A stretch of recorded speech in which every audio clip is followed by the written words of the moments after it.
This conference will now be recorded. So total number of students joined is 51. Good morning to all of you.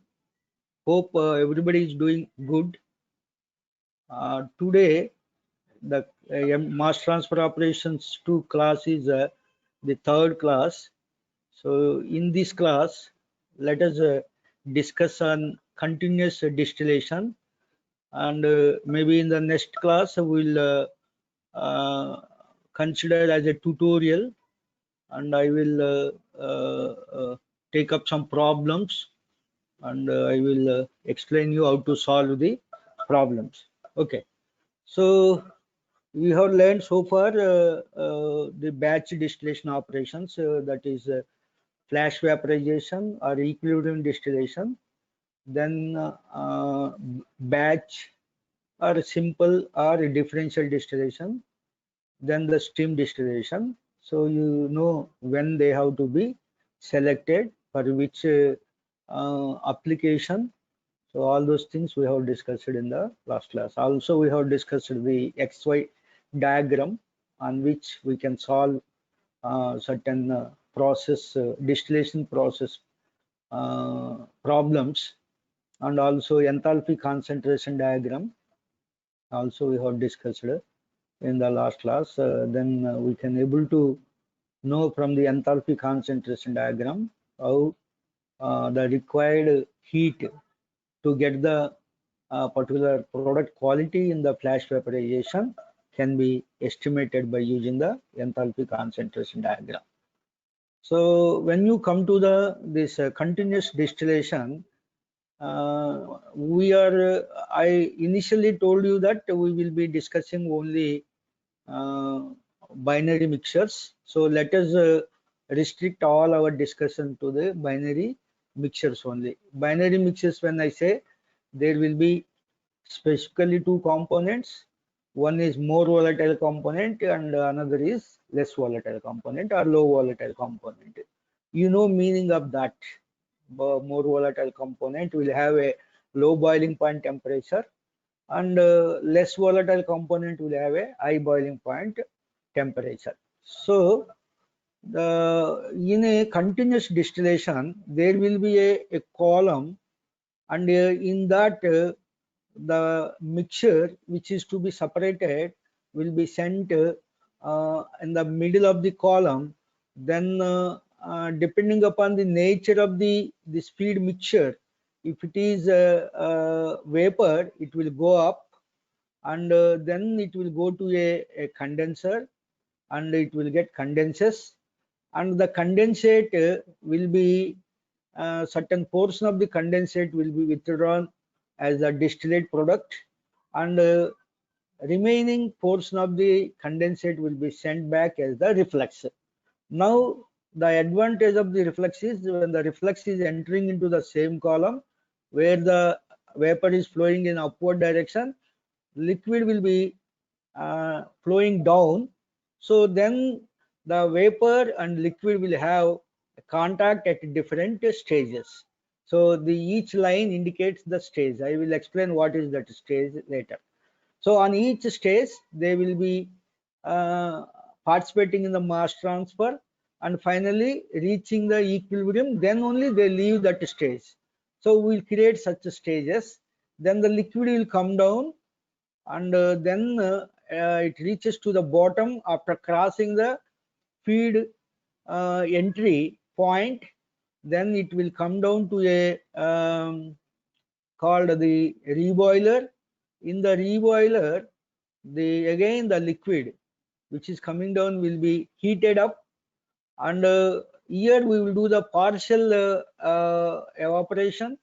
The partial evaporation means a part of the distillate condensate which is coming from the top into the reboiler will get evaporated or vaporizes. The vapor will enter here, and the remaining liquid will be continuously withdrawn as the bottom product. So we will get the bottom product at uh, uh, the needed to the reboiler, and we will get the uh, distillate product, that is called top product at the condenser. this condenser we will be calling as the total condenser, because whatever vapor is entering into the condenser, whole vapor will get condensed. Then there will be a reflex drum. In the reflex drum, then you will be further cooling that. Then we will take the reflex as a saturated liquid, and which will be given as a input to this one. And then the final product is also a saturated liquid. At that condition, then it will be withdrawn as a top product. So this will be continuously done.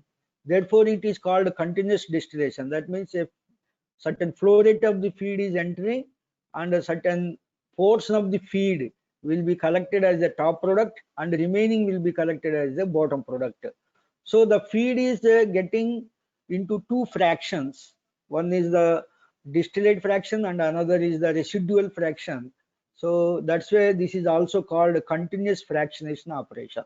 So continuous distillation as well as continuous fractionation, both are same. So what is the benefit when you compare to the batch distillation? Here it is typically a continuous operation, and having the stages in the top section, in the bottom section, will be having certain advantages. What is that advantages? You see, the feed which is entering, so you know at a given conditions what is the state of this feed. For example, feed is entering vapor liquid, vapor will go up and the liquid will come down. If it is entering as a liquid, entire liquid will come down, then it will evaporate and vapors will go up, then it get condensed, the condensate will come. So anyhow, in always you are having two streams. One is the vapor stream, which is flowing in upward direction, and another is the liquid stream, and which is coming down. So if you take the top section, and here heat is being removed, certain heat is being continuously removed. So usually the streams at the top will be in a cold conditions. That means the temperature at the top section of this distillation column will be lower temperatures relatively compared to the bottom section. In the bottom section, we are giving the heat. In reboiler, you are giving the heat.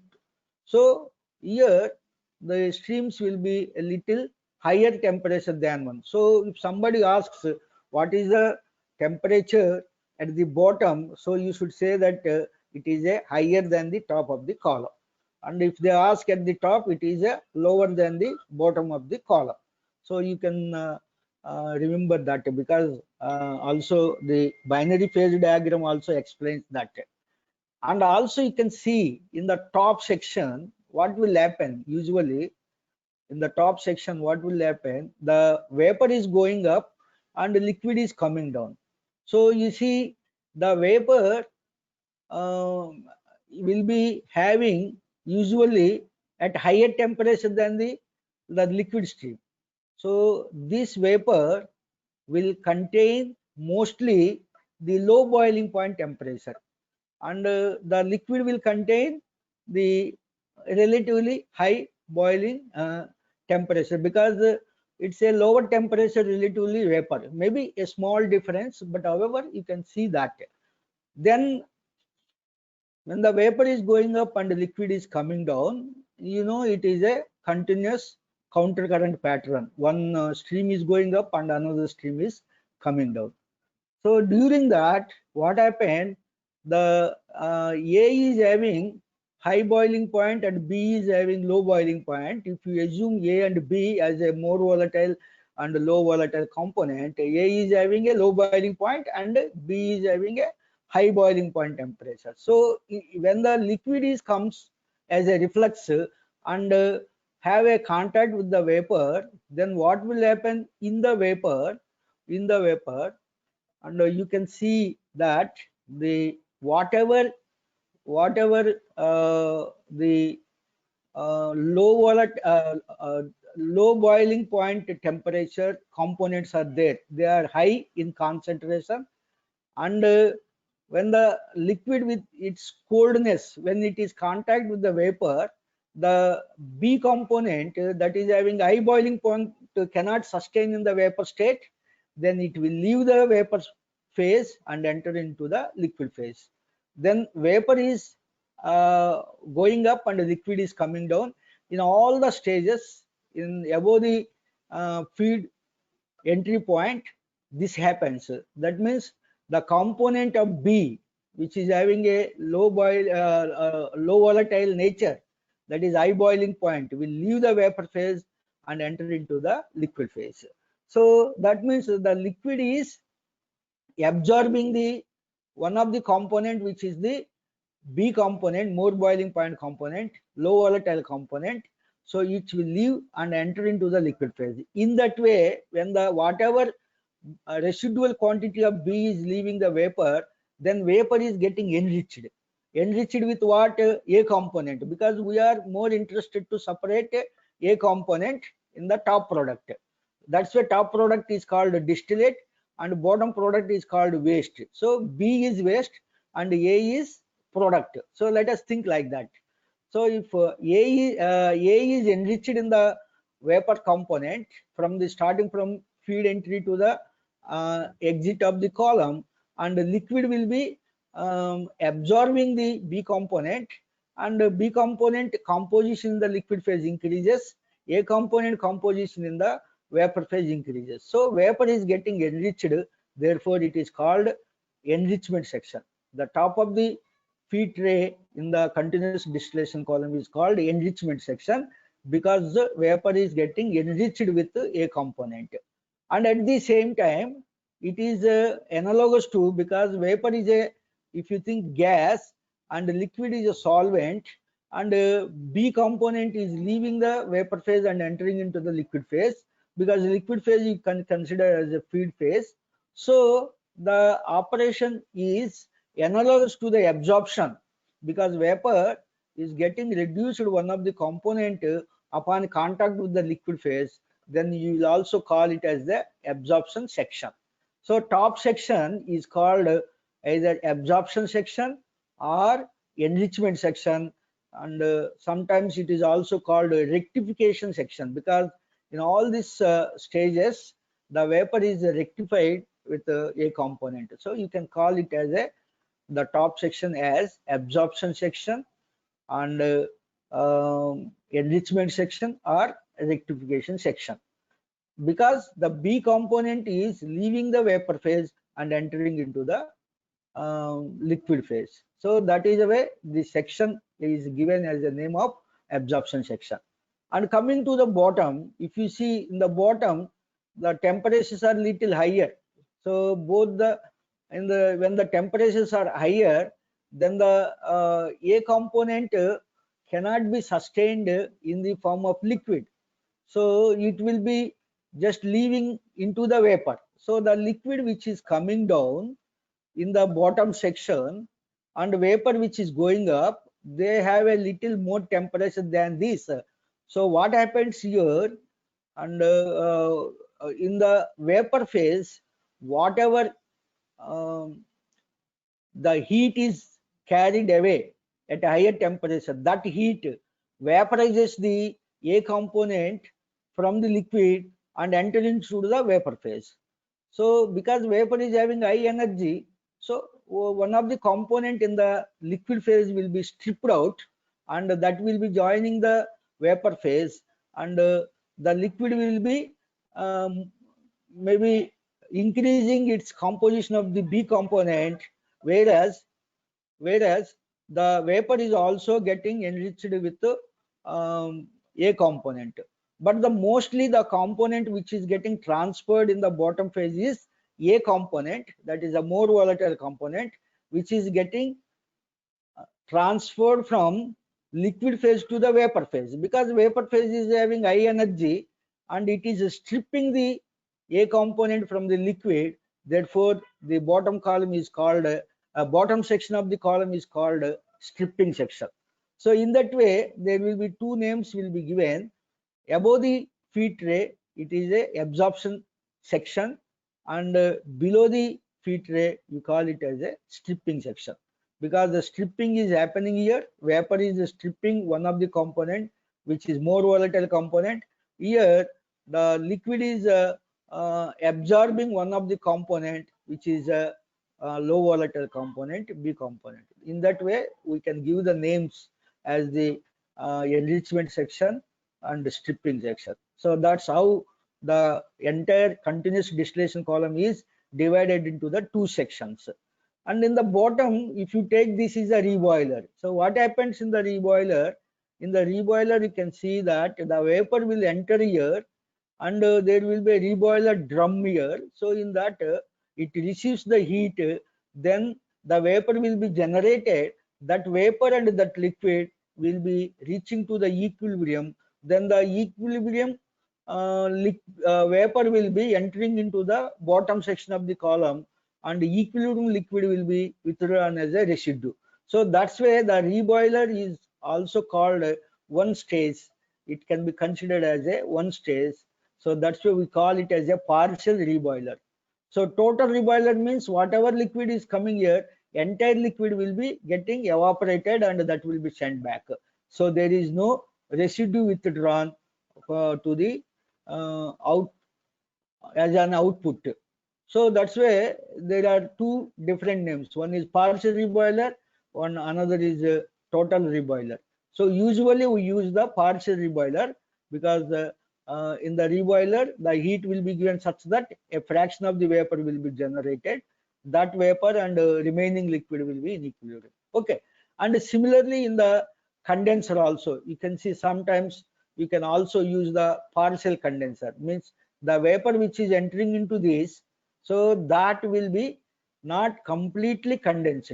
A part of the vapor which is entering into the condenser will condense, then the condensate will be condensate, and as well as vapor which is not condensed will reach to the drum. In the drum it looks like a flash drum. In the flash drum you have a vapor phase, so vapor phase will be withdrawn as a top product, and the liquid phase will be sent back as an reflux. So that may also happen. So you can also have here two type of condensers. One is the total condenser and another is the partial condenser. But mostly the total condenser is used, and here the mostly the partial reboiler is used. So in general distillation column, we have a total condenser and a partial reboiler. That you can just understand. You can see here how they are being exchanging the component A and component B between the vapor phase and the liquid phase. So it depends on the heat of vaporizations. So whatever difference you have here at low temperature, at high temperatures, that only changes the operation from enrichment to the stripping. So stripping will usually occur at high energy levels, and absorption will occur at a low energy levels. Therefore, you can understand the two different mass transfer operations. So one is absorption operation. You can use that to estimate the number of stages in the above the feed tray, and you can use the stripping operation to estimate the number of stages at the bottom. However, the each stage, sometimes if you are using the plates, then you have a certain understanding of the gas liquid contacting devices from the mass transfer one, where you can see that artifice plates, trays. So there the tray will be having a downcomer, and as well as this is the downcomer, and as well as you have the certain plate area. So where you will be having the multi orifices, so that the vapor will pass through the multi orifices and reaches to the up, and then the liquid will come down here, and it will be maintaining certain liquid overhead, because it will be having downcomer height. You can call it as a weir. So over the weir you will be finding the liquid hold up. So the liquid hold up and the vapor will be bubbling through the liquid hold up. Therefore, there will be contact between these two. And depending upon the operating conditions and flow rates, then you can have a various type of trays, maybe bubble cap trays or valve trays, or simply multi orifice trays. Any one you can have here. And so each stage is a one mass transfer device over the tray or over the plate. Then there will be vapor phase and liquid phase, both are in contact, and they participate in the mass transfer, and it will exchange A component and B component like this. A component will leave the liquid and enter into the vapor, and B component will leave the vapor and enter into the liquid. After some time, this will get balances. This will get heat of vaporization of A and heat of release in the condensation is B. This will get balanced at this prevailing conditions, because each stage will have at different temperatures. So at that conditions this will happen, and finally they reaches to the equilibrium. Then the equilibrium vapor phase leave the tray, and the equilibrium liquid phase will leave the tray. So two phases which are leaving the tray, if they are under saturated condition. What do you mean by saturated condition? Saturated condition is the equilibrium condition. If they leave the with the equilibrium, then you can call it as an equilibrium tray or equilibrium stage, or sometimes you can call it as a theoretical stage. So you can know this definition from your absorption also. So if it is not a equilibrium or ideal, you can also call it as an ideal stage. If it is not an ideal stage, then there will be certain percentage of the needed to the equilibrium will be attained. So you can call it as a tray efficiency, etc. So Murphy's tray efficiency, all those things you know.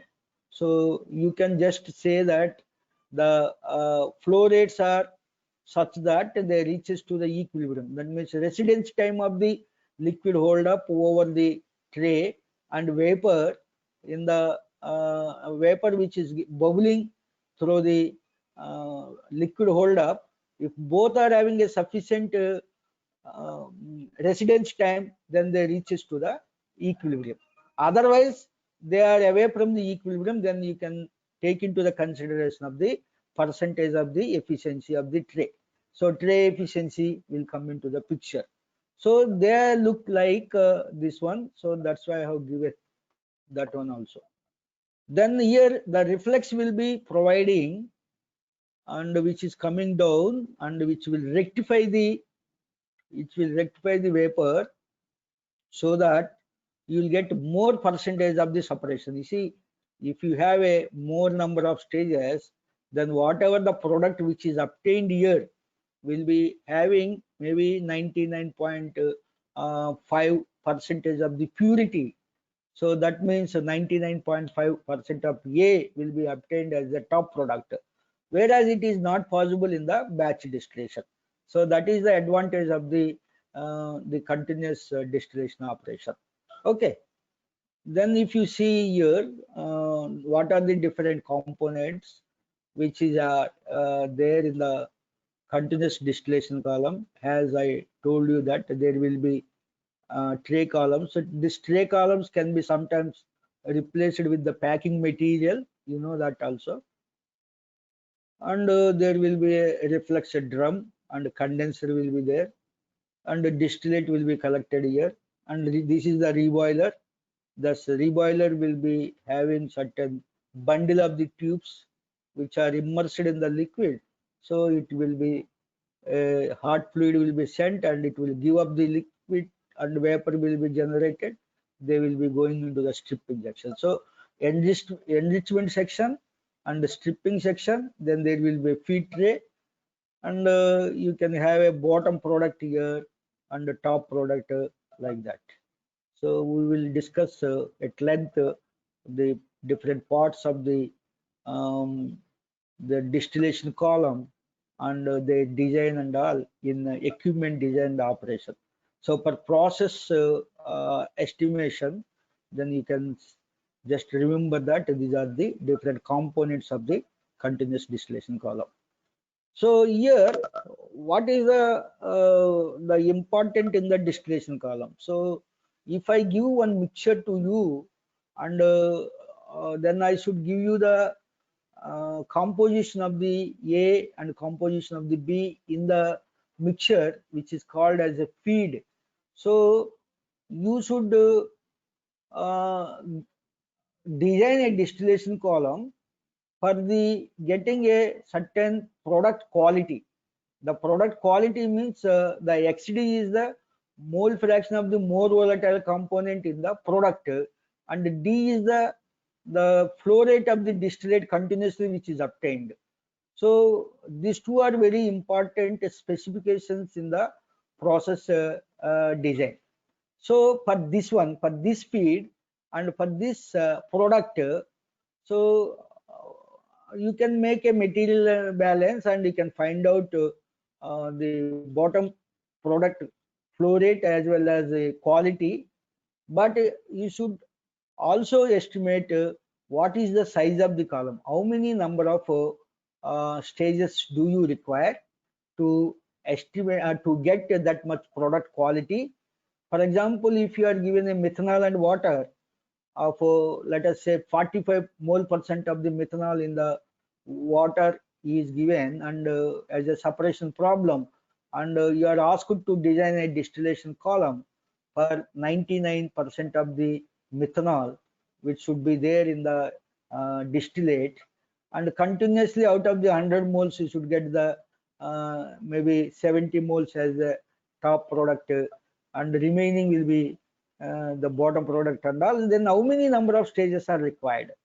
So here this is a continuously you are getting this product, so it is called a the sizing problem, because the rates are given and you should find out the size of the equipment, so you will call it as a the sizing problem. The design would be size, you should find out the size. Whereas another type of calculations also will be there, where the distillation column size is given, so this is the size of the column. Then again the same methanol will be given, how much of distillate of having so much quantity and quality will be obtained. So that is also there in the um, process industries, because sometimes you see you will be having the same equipment, the mixture will be changed continuously. If you use a one mixer and the equipment will be utilized for the separation of the another mixture, that may happen certain cases for shifting over the different systems. So you require you are having a standard equipment, then you should require to calculate this one.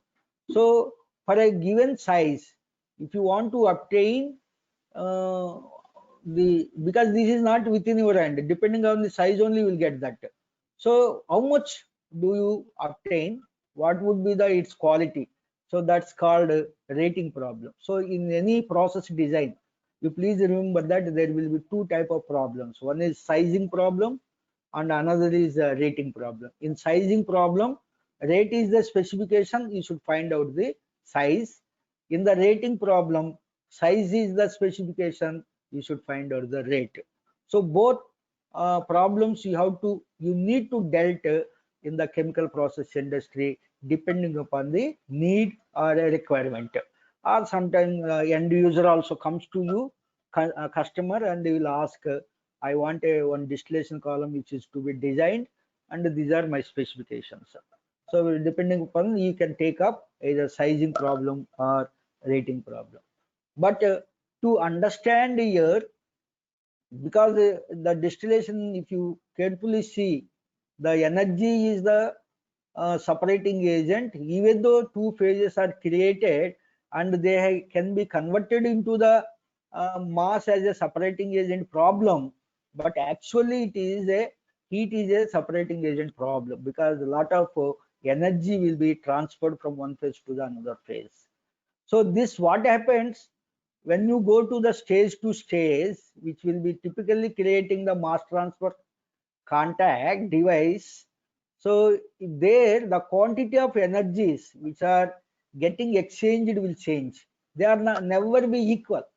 If you take a very nearer to the feed, there is a certain quantity of energy which is getting transferred, and if you take at the top, that is the first tray, trays are counted from one to from the top to down, so one end like that. So if you take this one, then you will be having like you know certain quantity of the heat is getting transferred. Similarly here also in each stage, so stage to stage the energy which is getting transferred will be changing.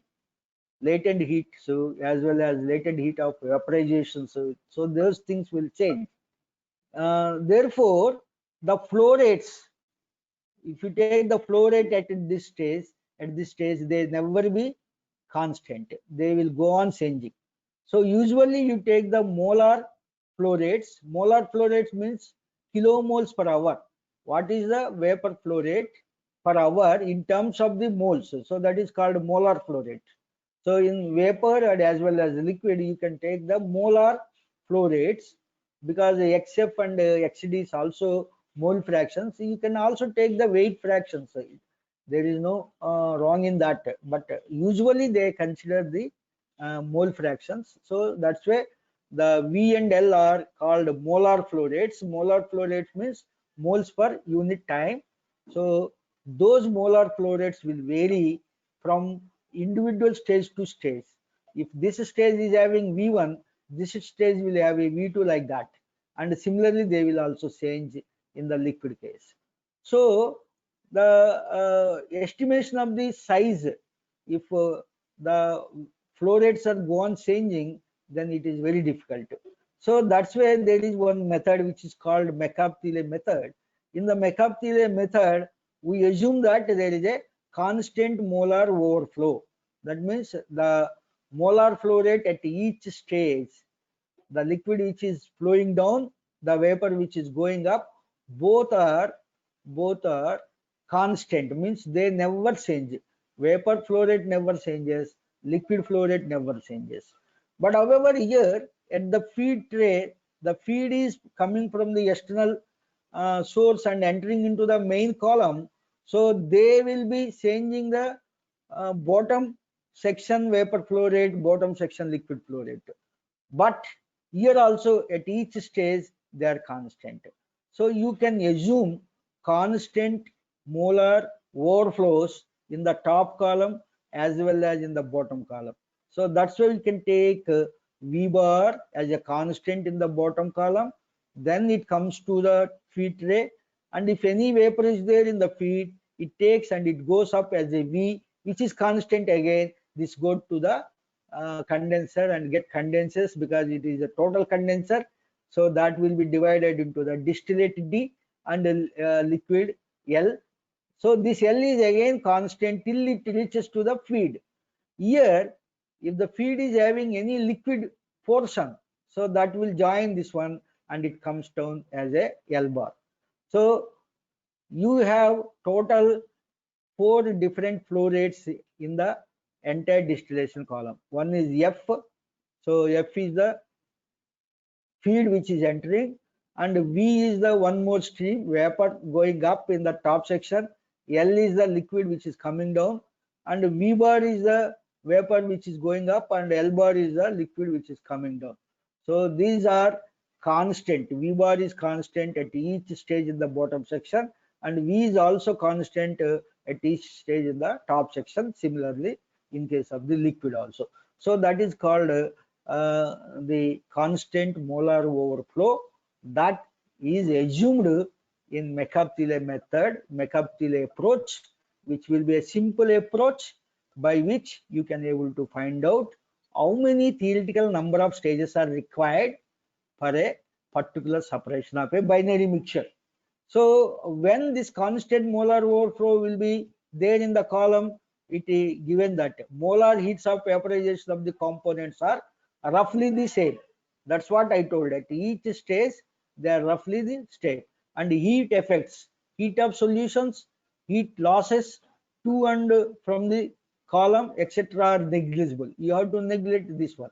And for every mole of vapor condensed, 1 mole of liquid is evaporated. So if you consider this, then the constant molar overflow will be assumed. So McCarthy has assumed this assumption, and he has developed a method by which you can find out the number of theoretical stages which are required for a given separation. And you see here, in the column, if you consider this entire column and do the material balance, then F is entering as a feed, and D is coming as a distillate, and W is coming as a waste. So F is equal to D plus D, that gives the overall material balance. And then the component balance, if you take, for example, more volatile component composition in the feed is XF, and it is in the distillate is XD. If it is in the waste is XW, then you can just calculate F into XF is equal to DXD plus WXW, which gives the component A balance. So these two are coming from the material balance. Okay, and then you see here, consider only the top section. Consider only the top section.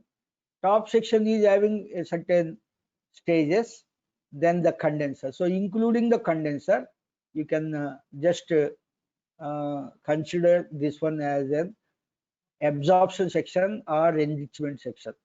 And again you do the component A balance. Component A balance will give you, because you see this much vapor is entering, and then it is same, even though I have given a Vn plus 1 and we both are same, because constant molar overflow. So you will get component A balance is equal to Vn plus 1 into Yn plus 1 is equal to Ln Xn plus dxd.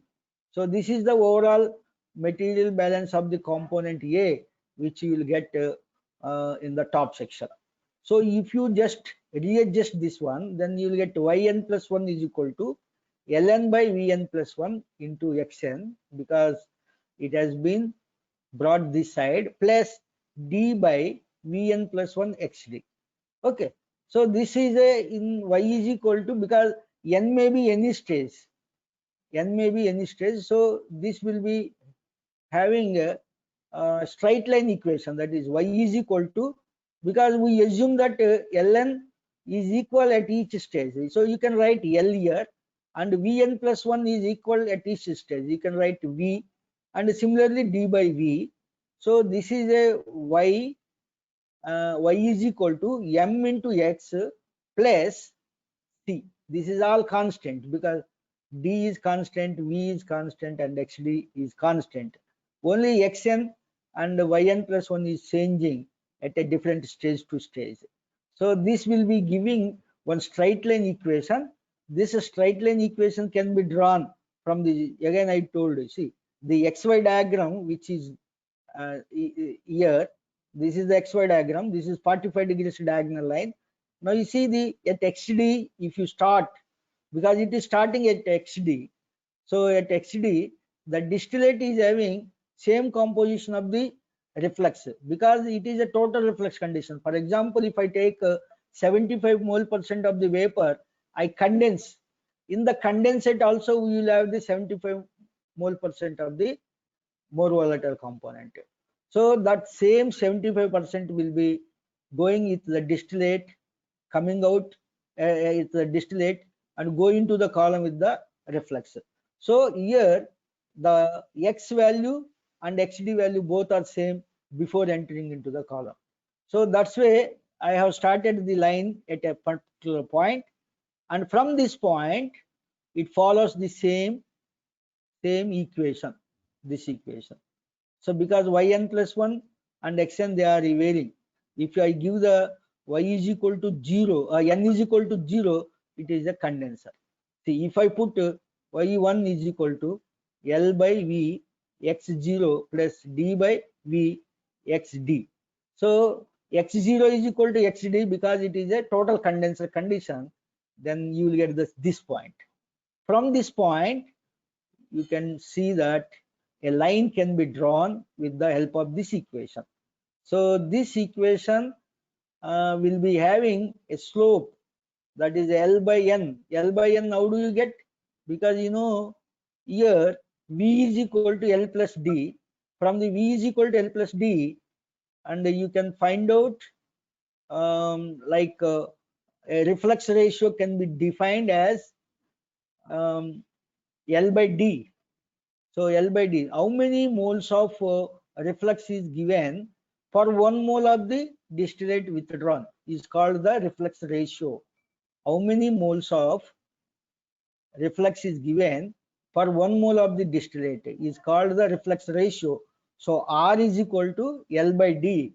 If you substitute that, then you will get the slope as R by R plus 1, and then the intercept, because you can also calculate this one as 1 by R plus 1. Then finally a equation will be held with in terms of the reflux ratio. So this is y is equal to R by R plus 1 x plus xd by R plus 1.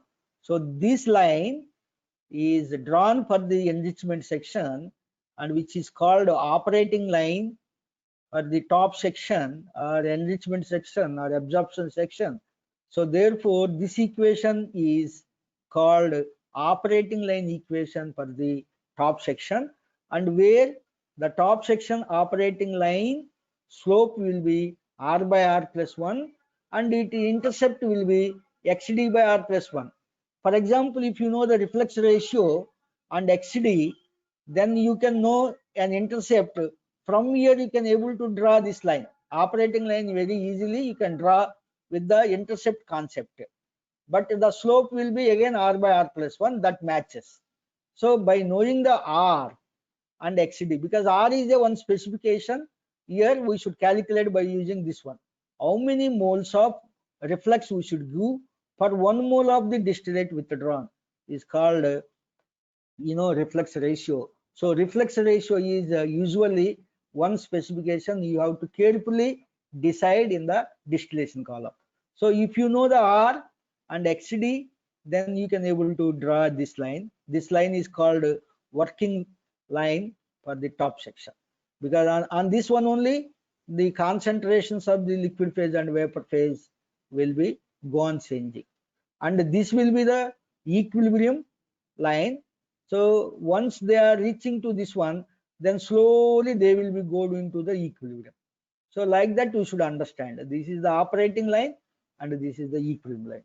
So you can draw the operating line equation by using this particular straight line equation, where R is equal to ln by D. Okay, so that is the reflux ratio. Then bottom section stripping line. So if you consider only the bottom section below the feed tray, again you have this type of equations which can be generated, because the Vm is the vapor which is coming out, this is the output. The input to the bottom section will be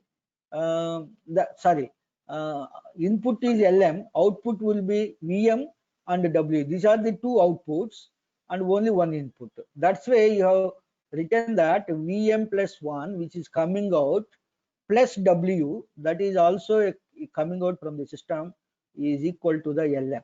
So if you modify that, then the overall material balance will be Vm plus 1 is equal to Lm minus W. So that will result as a overall material balance. Then if you consider the more volatile component, then you have to multiply with the mole fractions, then this will be giving you the more volatile component material balance.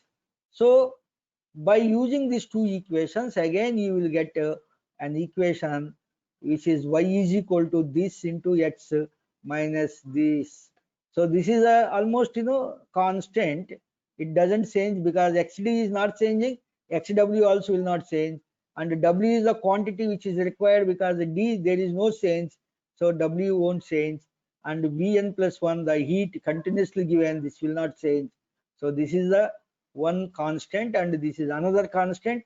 This constant is called the slope of the operating line, and this is called intercept of the operating line of the bottom section. This is how you can draw the bottom section operating line with the slope of the L bar by V bar, because in the bottom section you can use L bar and V bar terms, so you can just find out this one as an operating line for the stripping section, or also called working line of the stripping section. But however, if you see here, the reboiler also considered in the stripping section. So reboiler will be the lowest stage in the column. So you can just draw one stripping line, operating line, and another one is the enrichment section operating line. So there will be two different lines. Rectifying section means the top section operating line, which you can able to draw like this, and the stripping section operating line you can draw with this. So there will be intersecting here, and this intersecting, and if you join the feed, then you will get the feed line. So this feed line is very important. This feed line is very important.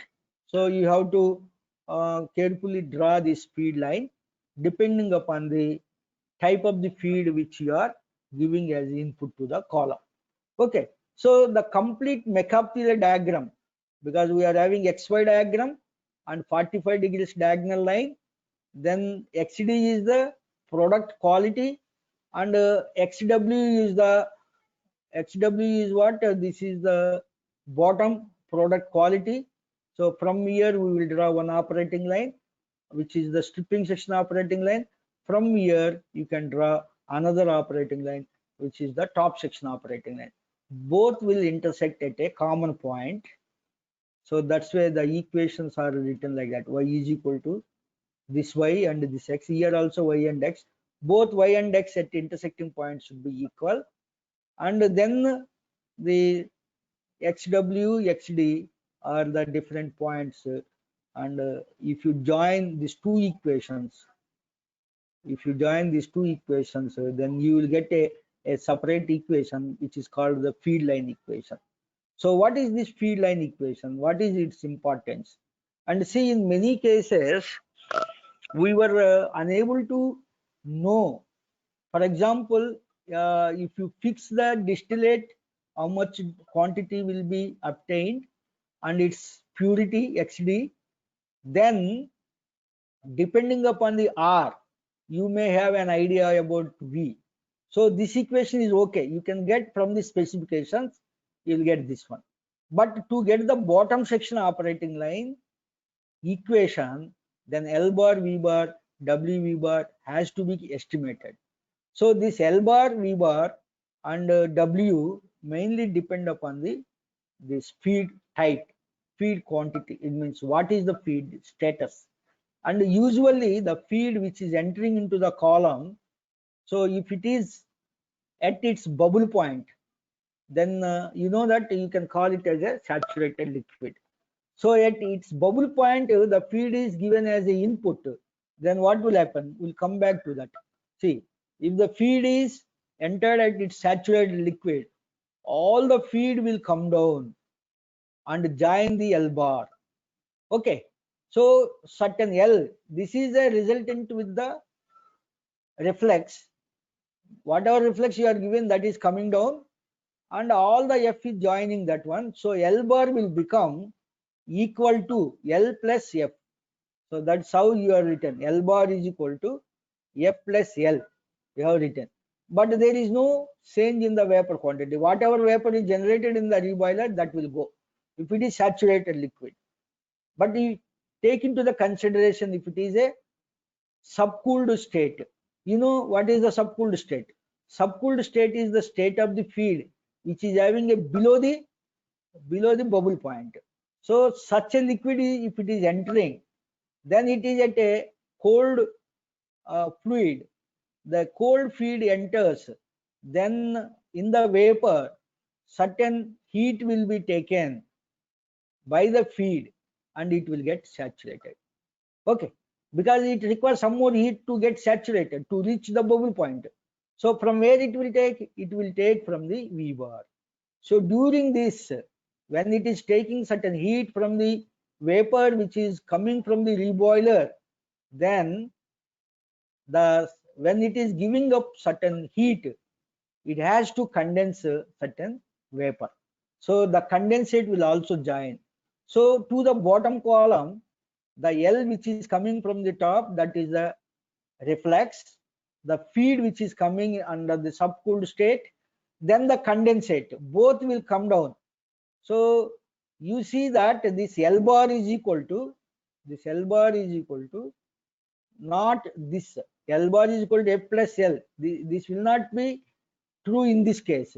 In this case, this is more than F plus L. L bar is equal to more than F plus L. This happened here. And also the vapor which is going up will be less than the V bar which is generated in the. So the feed, when it enters into the column, it makes certain changes in the internal streams. So that's what you should understand here. And see, if the partial vapor and liquid, the feed is a certain portion is the vapor, certain portion of the liquid, then the liquid will come down and vapor will go up. So now total vapor which is going up, the reboiler vapor which is coming in the upward direction will be taken the vapor which is there in the feed and together they go. Similarly, in the downward stream, the liquid which is coming down as a reflex, that plus and feed will be whatever portion of the liquid is there in the feed, that will be coming down and then the L bar will happen. Now the L bar is not equal to F plus L as it is equal here, that is lesser than this one. And similarly your V is equal to greater than the V bar. So this happens. And similarly in another two cases, if the feed is saturated vapor, you see all the vapor will join to a stream which is coming from the reboiler, it goes up. And then there is no feed moles which are joining in the liquid phase. So L is equal to L bar, but whereas V is equal to V bar plus F. So in case of the superheated vapor, what will happen? It is having a more heat. So soon after it enters, it has to become saturated vapor. So to become saturated vapor, it should give up some of the heat to the liquid stream.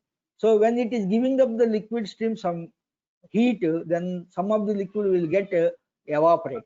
So the vapor which is coming from the reboiler will be feed and also certain vapor which is evaporated due to the superheat, then all three together will be equal to the V. So the equations are changing in the different conditions. So that has to be properly accounted in the operation. So how do you account?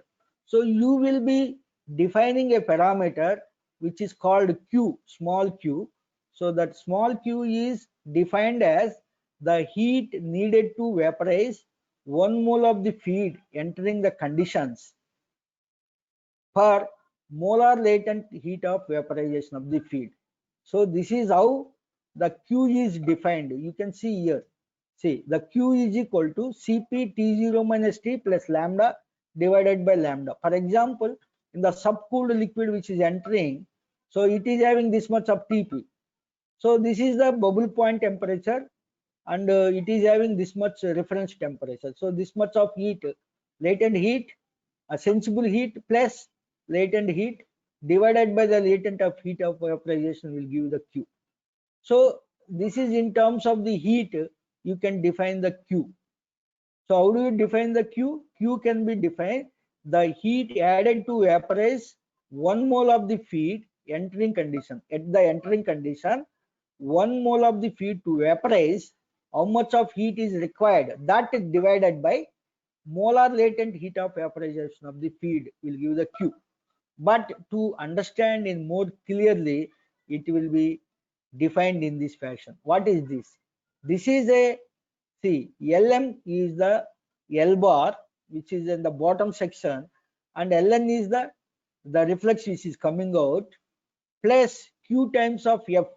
So Q is defined as L bar minus L. Lm is total molar flow rate in the bottom section of the liquid. Ln is total molar flow of the liquid in the top section. So this minus this will give you the moles of vapor liquid added to the bottom section, because actually it should be Ln, but it increases to Lm. So this minus this will give the how many moles of liquid added to the bottom stream after crossing the feed divided by F. So F is the total feed in terms of the mole entered into the column. So that will be Q. Q is equal to Lm minus Ln by F. The moles added for 1 mole of the feed is defined as the Q. So you have to remember the Q is the number of moles added to the bottom section for 1 mole of the feed entry. So please remember that. So if you remember that one, then uh, see, this is the L bar is the bottom section, L plus QF, then you will get the Q as L bar minus L by F at the feed plate. So you have a two equations, and the two equations of at the top section what I have given you. See here, this is the operating line equation at the top section, this is the operating line at the bottom section. That means these two equations will intersect at a intersecting point here, and this is another point. Okay, so if you just see that two things, you'll get the Q as per the definition, L bar minus L by F.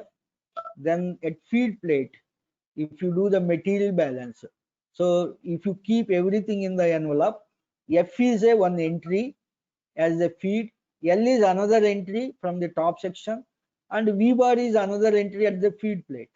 So these are the inputs to the feed plate. That's why I have written material balance at feed plate. F plus L plus V bar, these are the total moles entered into the feed plate, is equal to total moles left from the feed plate. How many moles left? That is L bar. L bar is left to the bottom section, and V is the vapor which is left to the top section. So this is the input, this is the output. Just this is a physical phenomena. There is no reaction, there is no accumulation of this thing. So just input should be equal to the output. Then you can write F plus L plus V bar is equal to L bar plus V. Then you can define this one here and substitute in that equation. Then you'll get the equation which is also, if you see, the y is equal to q by q minus 1 into x minus x up by q1. This is also a straight line equation.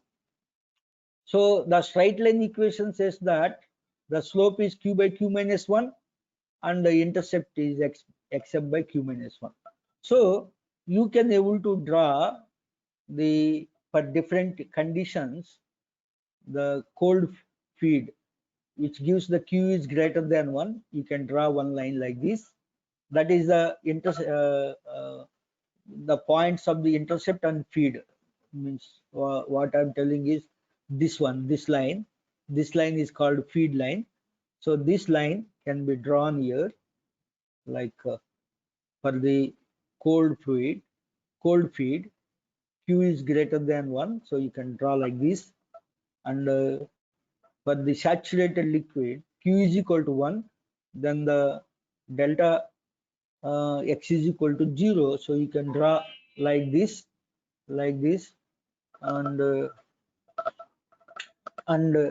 yeah, and yeah, this is a if the feed is a saturated liquid plus saturated vapor, your q should be between 0 and 1. You can draw like this. Then you have a feed at saturated vapor, you can draw a line where q is equal to 0, and then the superheated vapor you can draw like this. If the feed is superheated vapor, q is less than 0, so you can draw like this. Okay, so this is the equation which you called a q line equation or a feed uh, line equation. So feed line changes depending upon the type of the liquid feed, and sorry, type of the feed. The type of the feed is subcooled, saturated, and vapor plus liquid. Then the superheated vapor and saturated vapor. So you will get like this. Okay. So what is the advantage now? You know the feed condition now, and also the top product, you know the top product, this one compositions are known to you, this much XD is known, then you can draw one vertical line on XY diagram, then you can able to draw this line. This is the operating line for the top section, because you know the reflex ratio R by R plus 1 will give you this line. Then the feed composition is known to you. From here, depending upon the type of the feed, you will get a line like this or any line. So now the operating line and feed line, whichever is the operating line and feed line, both will intersect at a single point. So that point and XW, because XW is the quantity, the quality of the bottom product that is known. So that point and intersecting point can be joined. Now you will be having top section working line and then the bottom section working line. Again, if you see this L bar by V bar can be calculated here, then you can calculate how much of flow rates are required in the bottom section, and this slope will be L by V. Anyhow, you can generate this operating line, that is called working line, in the top section, in the bottom section. Then now you can draw the number of stages by using the step down method. So this is the first stage, and this is the second stage, this is the third stage, this is the fourth stage, this is the fifth stage. So total number of stages in this case are required 5 stages, but typically the bottom lowest tray or lowest stage is the reboiler. So you have to leave this one. Then the total number of trays are number of steps 1 2 3 4 5 minus 1 reboiler. This is a reboiler. So total number of plates required in this case is 4. So you can estimate the number of stages. So each stage, between each tray, there will be 50 centimeters difference. So you can also calculate the height. All those things you can estimate once you know how many stages are required. So this is the method, the simplest method, where we have made certain assumptions that constant molar overflow, and we could able to find out the operating lines, 2 operating lines based on the Q line, because Q line is also important. So you can able to draw the this diagram called McCabe-Thiele diagram. So it gives the 4 stages plus 1 reboiler. And also you can see that from the top, the third stage, because the feed is entering into the third stage. So this is called, third stage is called feed tray. Means you have to give the input to the column. If at all you design a 4-stage column with 1 reboiler, at third stage, the feed should be given as an input. So that is the meaning of that. So in that way, you can estimate the number of stages for a given problem. So I think it is clear to everybody how to draw the operating lines for the top section as well as the Q line, then the bottom section. Okay, and I'll also give the how to draw the complete picture of the McCabe-Thiele diagram. See, yeah. So the first, you know, XD. So this line we have to draw. For that, what we should know? Reflex ratio you should know, and XD is the specification. It will be given by the customer. Then you can draw this line, because X and Y are variables with the slope or an intercept. Maybe you can take an intercept and draw this line. So after drawing this line, then the Q line will be drawn. How do you draw the Q line? You have to find out the Q.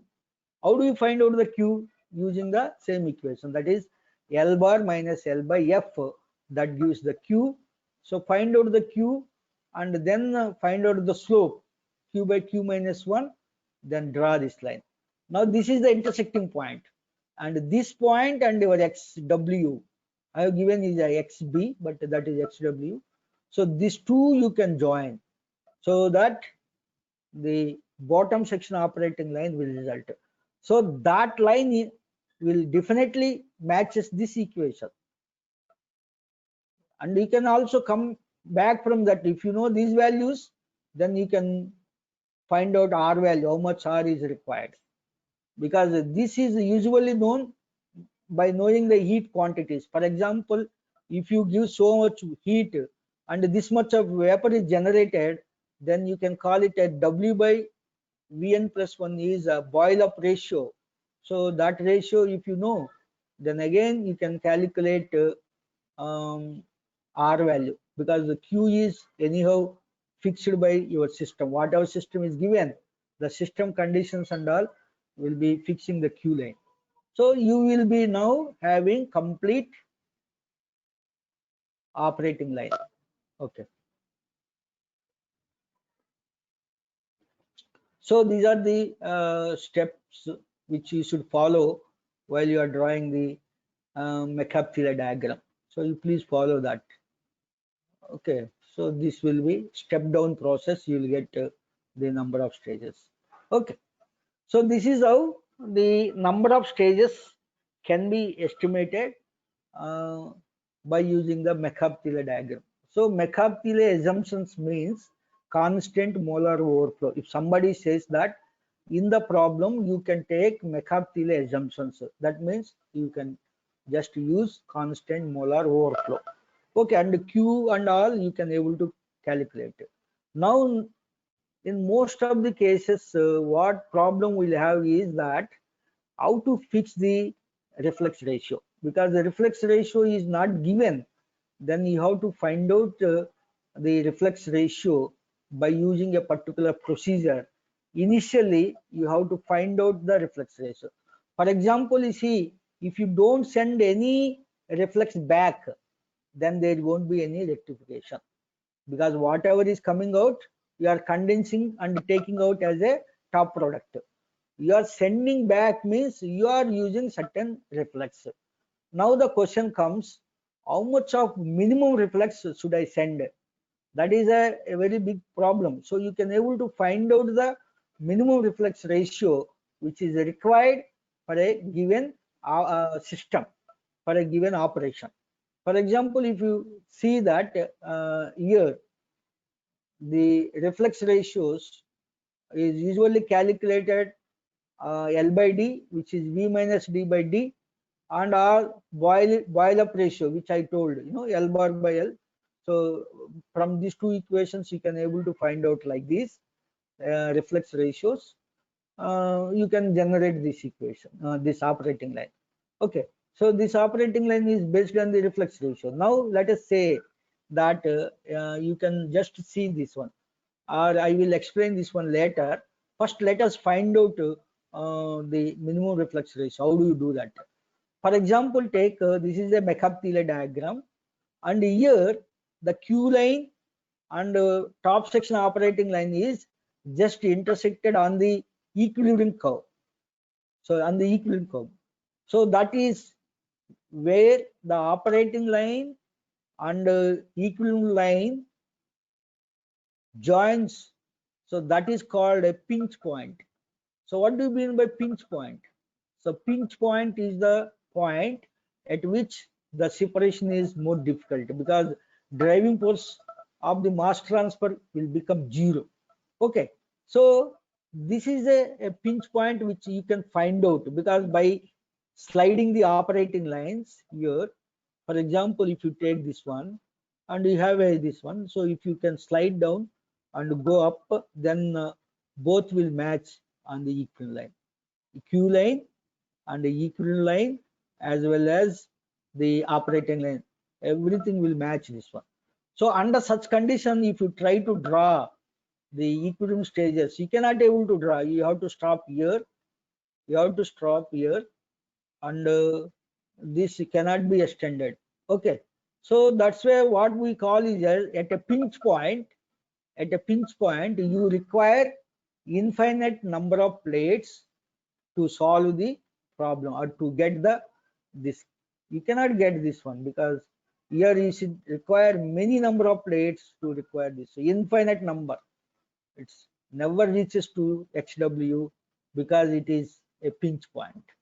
So therefore this pinch point, how the pinch point is obtained, when this curve is, initially this curve is like this, it is slowly sliding towards the equilibrium line, and therefore you are getting that.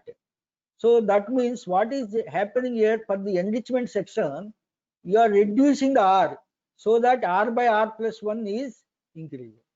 So when you are reducing this one, you are reaching this one. Okay, so this is a called the minimum reflex point, where the minimum reflex point can be calculated, that is a pinch point.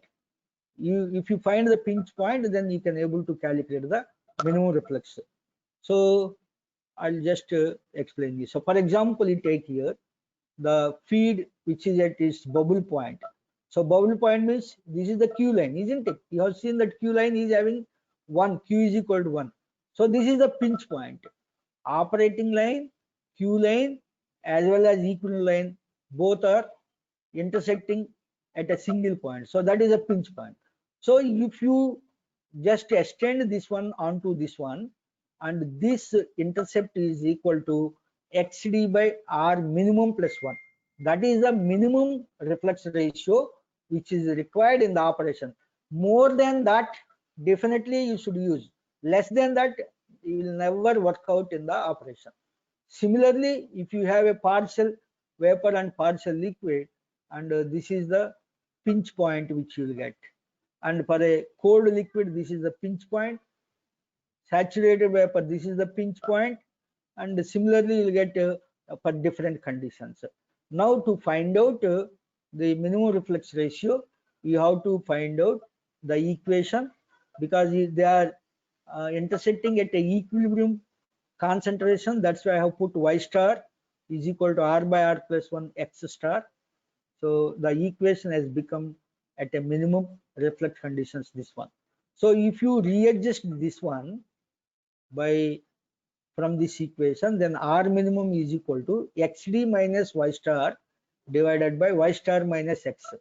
So if I take here, this is the y star and x star. Y star and x star will give the pinch concentrations.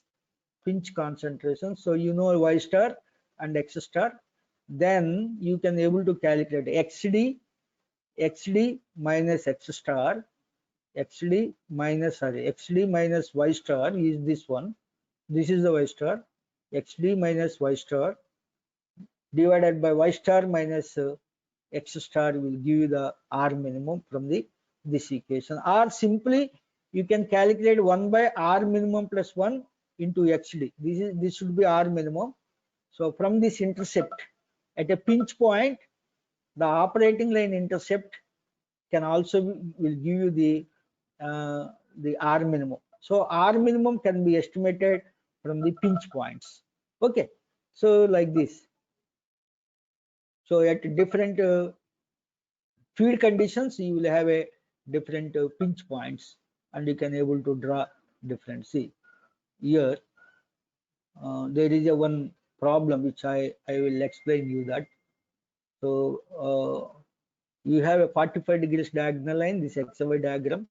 So you know the x is equal to zf, so you can draw this one.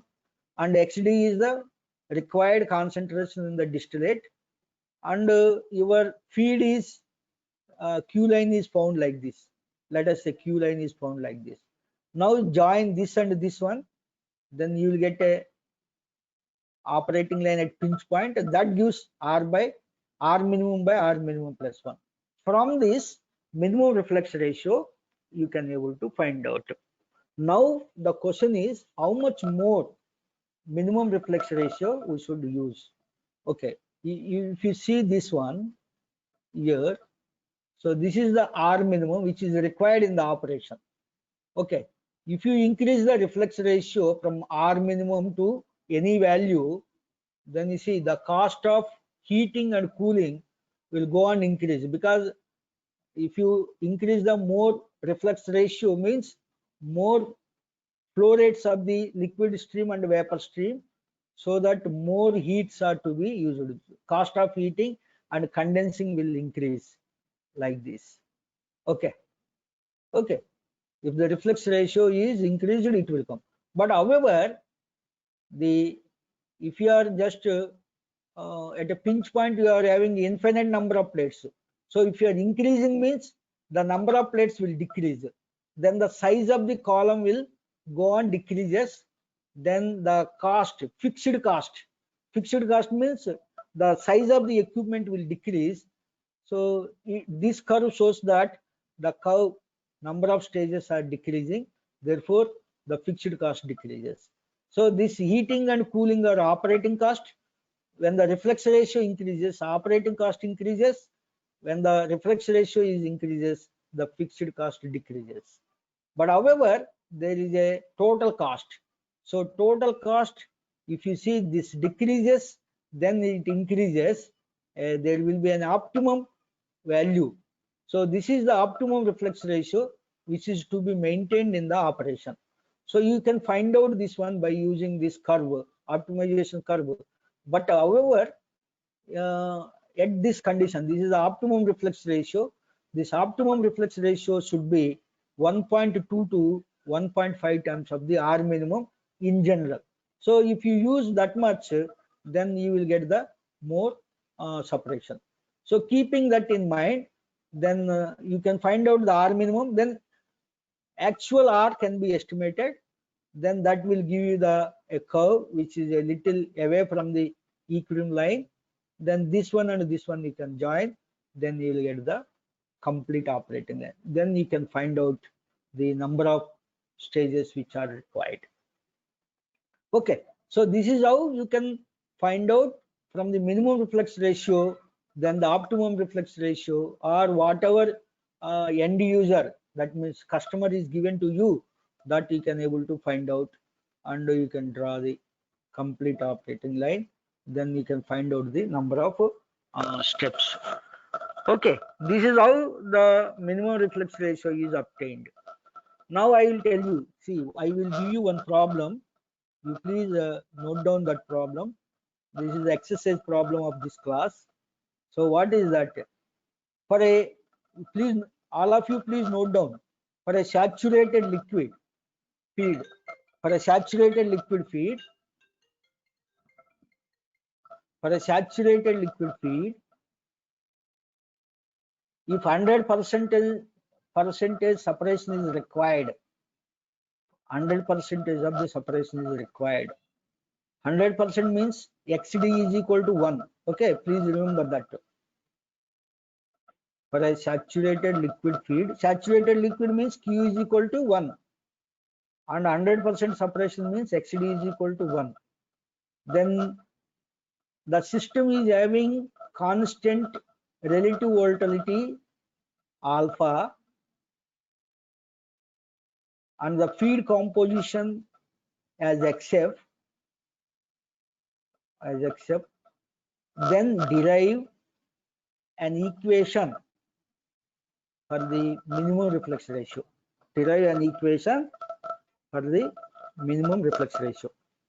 Okay, so you please do this, and maybe by tomorrow you can send this one as an exercise 2, MTO 2, exercise 2.